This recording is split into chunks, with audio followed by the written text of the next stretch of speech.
복잡하고 어려운 뉴스 제가 쉽게 풀어드리겠습니다. 문현진의 뉴스창 시간입니다. 오늘도 쏟아져 나오는 뉴스들 중에서 무엇을 봐야 할지 굉장히 고민 많으시죠? 그리고 본다 하더라도 이해가 안 되는 뉴스들이 굉장히 많을 겁니다. 그거 제가 쉽게 풀어드리겠습니다. 도움되신다면 좋아요와 구독 그리고 알람 설정까지 반드시 부탁드리면서 바로 출발해 보도록 하죠.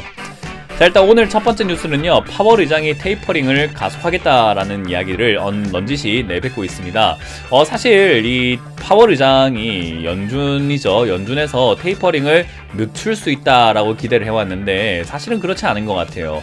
왜 그런가? 아니, 오미크론이 발생이 되면서 테이퍼링, 그러니까 양적 완화 정책을 좀 느슨하게 하면서 돈을 계속 풀어줘야 되는 거 아니야? 라고 하는 건 시장의 기대지만 연준 입장에선 지금 고민에 빠졌습니다. 인플레이션이 굉장히 빠르다라는 점과 내년까지 인플레이션이 이어질 수 있다라고 예측이 되기 때문에 이거 심각하다라고 바라보고 있는 거죠. 그렇기 때문에 내년에 금리 인상까지 나올 수 있다라는 전망들도 보여지고 있습니다. 내년 3월 연준의 기준금리 인상도 18%에서 26%로 올라갔고요. 5월의 금리 인상은 38%에서 8%로, 그러니까 30%에서 38%로 올라왔다라는 거죠. 그래서 역시나 금리 인상에 대한 어떤 전망들이 점점 높아지고 있다라는 점을 생각해 볼 때 이 유동성, 넘쳐나는 유동성이 이제는 줄어들 가능성이 높다. 줄어들면은 시장을 끌어올렸던 힘이 사라지게 됩니다. 그 힘을 대체해줘야 되는 게 바로 실적과 경기인데, 경기가 회복이 되지 못하면은 이 늘어나 있는, 이 부풀어 있는 거 어떻게 될까요? 속이 비어버리지 않을까요? 그러면은 와르르 무너지는 것은 금방일 것이다 라고 생각하면 되겠죠. 그렇기 때문에 지금 상황에서는 뭔가 과감한 투자보다는 조금 조심스러운 투자가 맞다라고 제가 예상을 하는 거고요.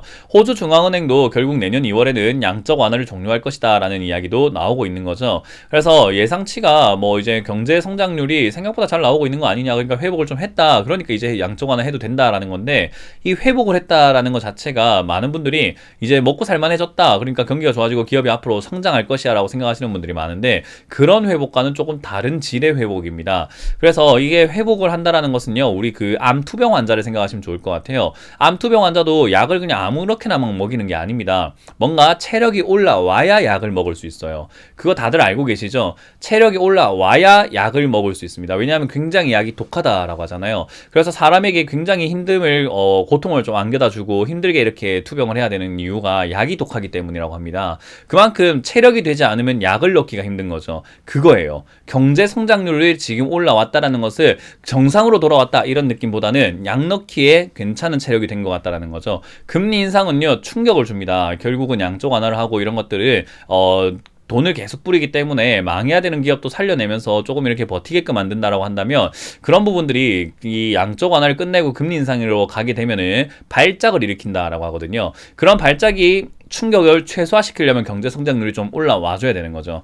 그래서 이거는 정상화가 되었다라는 느낌보다는 약 넣기에는 충분해졌다, 부작용을 좀 버틸 것 같다라는 전망으로 보시면 좋을 것 같죠. 그래서 그렇게 해석하는 게 맞는 거고요. 골드만과 모건 스탠리도 결국은 이제 우리나라의 코스피 지수가 좀 안 좋다라고 이제는 내놓기 시작을 했습니다. 안 좋을 거리라고 내놓고 전망치를 내려버리는 거죠. 비관론이 자꾸 이렇게 나오게 된다는 거죠. 왜냐하면은 신종 코로나 바이러스뿐만 아니라 지금 연말까지 가면서 우리 부채도 지금 굉장히 위험해져 있고, 부채가 가파르게 상승했다는 것 자체는 리스크거든요. 그래서 리스크가 좀 있다라고 전망을 해 놓고 있는 거예요. 그래서 목표치를 낮추고 있는 건데, 사실은 이거는 떨어졌다고 목표치를 낮췄다기보다는 지금 이 상황에서는 아닌 것 같다라고 판단하는 사람들이 점점 증가하고 있는 것이다 라고 예상 한번 해볼 수 있고요.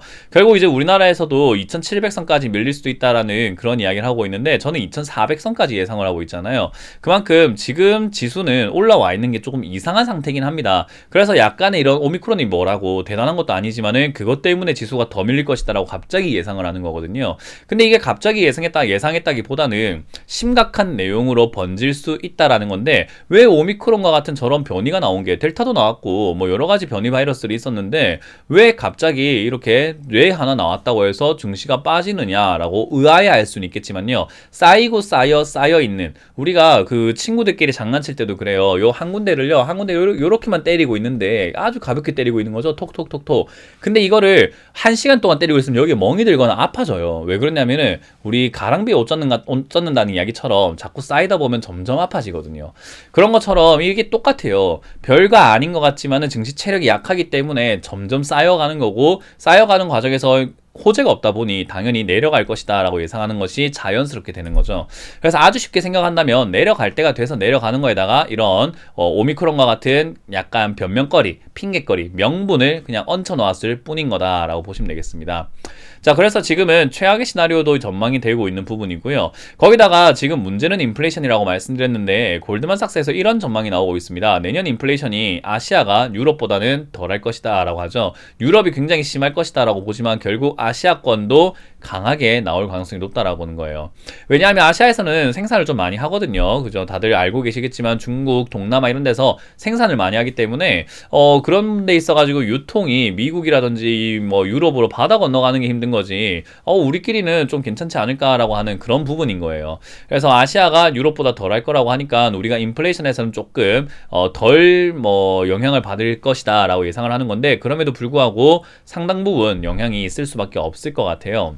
그래서 지금 이제 올해 2021년에 가장 화두에 오른 단어가 무엇인가라고 한다면 인플레이션이겠죠. 그래서 인플레이션을 여러분들이 좀 조심하셔야 되고 내가 먹고 사는데 별로 문제는 없을 수 있지만 이 인플레이션은 증시에 어마어마한 영향을 줍니다. 먹고 사는데도 당연히 소비가 이제 지출이 점점 많아질 수밖에 없으니 내가 지출을 늘린 건 아니지만 늘어날 수밖에 없으니 조금 답답한 마음이 들 수밖에 없는 상황인 거예요. 근데 그게 한 사람의 문제가 아니라 전 국민이 다 그렇게 느낀다는 걸 생각해 볼 때 주식시장이라든지 자산을 어떤 식으로 처분해 나갈 것인가 소비가 줄어드니까 당연히 투자도 줄이지 않을까 그 말은 유동성이 점점 줄지 않을까 그 말은 주식을 산다기보다는 매도하지 않을까 쪽으로 관점을 잡는 게 좋아요. 이건 당장 내일부터 막 하락을 하고 내일부터 2%씩 맨날 빠집니다 이런 이야기가 아니죠. 당장 눈앞에 빠진다는 이야기가 아니라 전 멀리 봤을 때 지금 하락으로 추세로 빠져나갈 가능성 그러니까 결국 시간이 흐르면 흘러내릴 가능성이 높다 보니 지금 여기서 여러분들이 뭘 하냐에 따라 가지고 물리느냐 물리지 않느냐를 결정할 수 있다는 거예요. 그래서 여러분들이 좀 공부를 많이 해야 된다는 게 이런 겁니다. 우리가 먼 미래 그러니까 좀 멀리 보고 대응을 할 줄 알아야 되는 것이 우리가 거시경제라고 하는데요. 거시경제는 어렵게 생각할 필요가 없어요. 이런 뉴스를 보면서 우리가 파악할 수 있기 때문에 여러분들께 항상 이렇게 뉴스를 읽어드린 거다라고 보시면 되겠죠.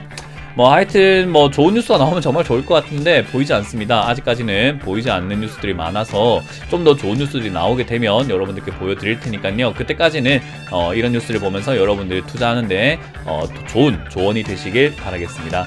지금까지 문현진 멘토의 뉴스창 시간이었습니다. 고맙습니다.